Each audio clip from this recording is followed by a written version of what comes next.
देखो, जो मित्र मेला बनाया महाराष्ट्र में, वीडी सावरकर और जीडी सावरकर ने बनाया। इनसे अनंत करकरे बड़े प्रभावित थे। एक 17 साल का लड़के थे ये अनंत करकरे, बड़े प्रभावित थे। इनको बंदूक भी दी वीडी सावरकर ने। कहते हैं कोल्ट रिवॉल्वर इनको दी गई इंग्लैंड से मंगवा के। इन्होंने नासिक के कलेक्टर की हत्या कर दी। जैक्सन नाम था उनका। इसको नासिक षड्यंत्र केस के नाम से भी जानते हैं, नासिक कॉन्स्पिरेसी।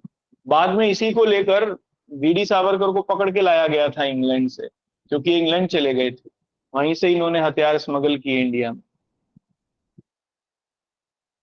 तो ये भी एक इंपॉर्टेंट घटना है। नासिक षड्यंत्र केस में ही इन्हें जेल हुई, और ये फिर वहां काला पानी सेलुलर जेल जो है वहां की, अ, अंडमान निकोबार में, वहां भी इनको भेजा गया। तो आप नेक्स्ट लिखिए अगले पॉइंट में। A member of Abhinav Bharat society, a member of Abhinav Bharat society of Maharashtra, a member of Abhinav Bharat society of Maharashtra, Anant Karkare, Anant Karkare killed the collector of Nasik, killed the collector of Nasik, named Jackson, named Jackson। अनंत करकरे ने, अनंत करकरे ने, जो कि अभिनव Bharat society के एक सदस्य थे, जो कि अभिनव भारत सोसाइटी के एक सदस्य थे, नासिक के collector,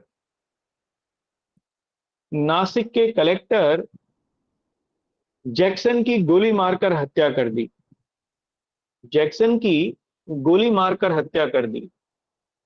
this case is known as, this case is known as Nashik conspiracy case,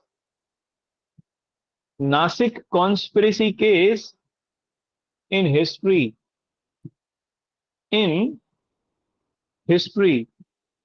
इसे इतिहास में, इसे इतिहास में नासिक षड्यंत्र केस के नाम से जाना जाता है। नासिक षड्यंत्र केस के नाम से जाना जाता है। अंडर दिस केस, या under this conspiracy case, under this conspiracy case VD Savarkar was,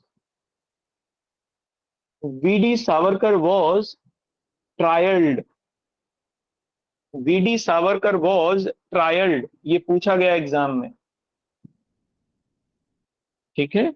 इसी केस के अंतर्गत, इसी केस के अंतर्गत वीडी सावरकर पर मुकदमा चलाया गया, ठीक है ना। इसके लिए एक बड़ी अच्छी सी कहानी है। मतलब कहानी यही है कि एक्चुअली हुआ ये 1906 में, हाँ 1906 में ही, 1906 में श्यामजी कृष्ण वर्मा लंदन चले गए। ये एग्जाम में आया, जुडिशरी वालों के मेंस एग्जामिनेशन में आया ये। श्यामजी कृष्ण वर्मा लंदन चले गए, और एक बड़े फेमस लॉयर थे, बुद्धिजीवी व्यक्ति थे। इवन ये था कि आ, इंग्लैंड से ही कानून की पढ़ाई पढ़ के आए थे। यहाँ आके वो कई जो देसी रियासतें थी उनमें दीवान भी रहे। लेकिन बाद में उनका मन भर गया और वो 1906 में इंग्लैंड चले गए और वहां रिवॉल्यूशनरी एक्टिविटीज को बढ़ाना भारत की आजादी के लिए उनका एक ऑब्जेक्टिव बना।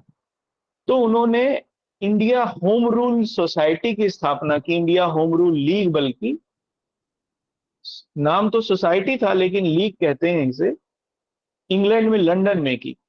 यही क्वेश्चन आया आपसे। तो इन्होंने वहां एक घर भी बनाया इंडिया हाउस के नाम से। दादा भाई नौरोजी उस समय थे, हम लोगों ने पढ़ा है ये पहले भी, लंदन में ही थे। इंडियन नेशनल कांग्रेस की लंदन शाखा को देखते थे वो। तो दादा भाई नौरोजी ने मदद की। वीडी सावरकर भी पढ़ने में होशियार थे। ये भी इंग्लैंड चले गए बैरिस्ट्री करने के लिए। और बाद में ये हुआ कि वहीं पर वीडी सावरकर ने इंडिया हाउस में ही रहे और वहीं इन्होंने क्रांतिकारी गतिविधियां चलानी शुरू की। इंडिया हाउस अंग्रेज विरोधी गतिविधियों का केंद्र बन गया लंदन। पूरे यूरोप के जितने भी भारतीय थे जो रिवॉल्यूशनरीज थे वो सब इंडिया हाउस से जुड़े हुए थे। यहां तक था कि श्यामजी कृष्ण वर्मा ने 1,000 रुपए की उस समय स्कॉलरशिप भी दी। 1,000 रुपए प्रति वर्ष उन लोगों को जो पूरे यूरोप में फैलकर भारतीय और क्रांतिकारी गतिविधियों को आगे बढ़ाएंगे। इसी क्रम में वीडी सावरकर ने अनंत करकरे को पिस्तौल भेज दी इंग्लैंड से। और वो पिस्तौल उस समय आई थी, मतलब बहुत एडवांस थी, कोल्ट। और उससे जैक्सन की हत्या कर दी गई। तो जब तार जुड़े तो तार इंग्लैंड से जुड़ गए, कोल्ट के। तो वीडी सावरकर को वहां छापा लगा इंडिया हाउस पे और नासिक षड्यंत्र केस में ही फिर इन्हें पकड़ के लाया गया। श्यामजी कृष्ण वर्मा ने बंद कर दिया इंडिया हाउस और वो वहां से भाग के पेरिस चले गए। बाद में पेरिस से अपनी गतिविधियों को चलाया। मैडम भीका जी कामा भी अभी आएंगी सब आगे, वो भी वहीं मिलेंगी उनसे। तो ये था India home rule league movement जो आपसे पूछा है एग्जाम में कि लंदन में वो क्या था। ठीक है, आप पिछले वाल के पेपर में देखो, 22 वाले में, 2000